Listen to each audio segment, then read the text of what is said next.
అదిలో బుద్ధ పూర్ణిమ వేడుకలలో ముఖ్యమంత్రి రేవంత్ రెడ్డి పాల్గొన్నారు. లైవ్లో చూద్దాం.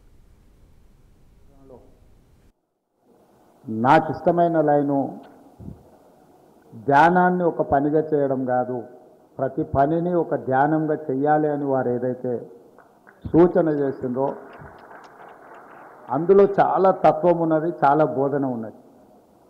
చదివితే 2 లైన్లలాగా కనిపించవచ్చు, కానీ దాన్ని అర్థం చేసుకుంటే ప్రపంచ పరిజ్ఞానం అంతా అందులోనే ఉంది.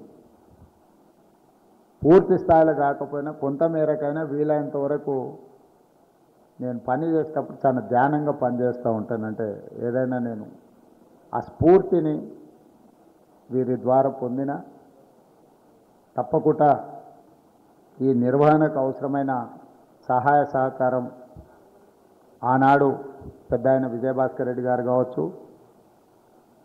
తర్వాత చంద్రబాబు నాయుడు గారు కావచ్చు, మీకు ఏ రకమైన భూ కేటాయింపు కానీ నిర్మాణం కోసం కానీ నిర్వహణ కోసం సహకరించారో ఈనాడు తెలంగాణ రాష్ట్ర ప్రభుత్వం కూడా అదేవిధంగా మీకు సంపూర్ణమైన సహకారాన్ని అందిస్తుందని చెప్పి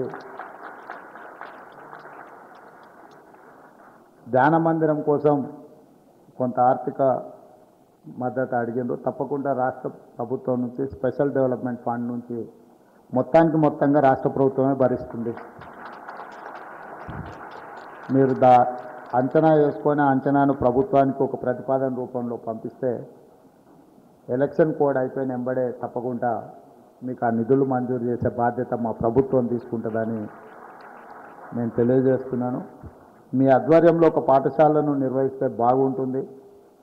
ఈరోజు ఈ సమాజంలో అశాంతి, అసూయ, రకరకాల పరిణామాలు ఏవైతే పరిణమిస్తున్నాయో వాటిని అధిగమించాల్సిన బాధ్యత మనందరి మీద ఉన్నది.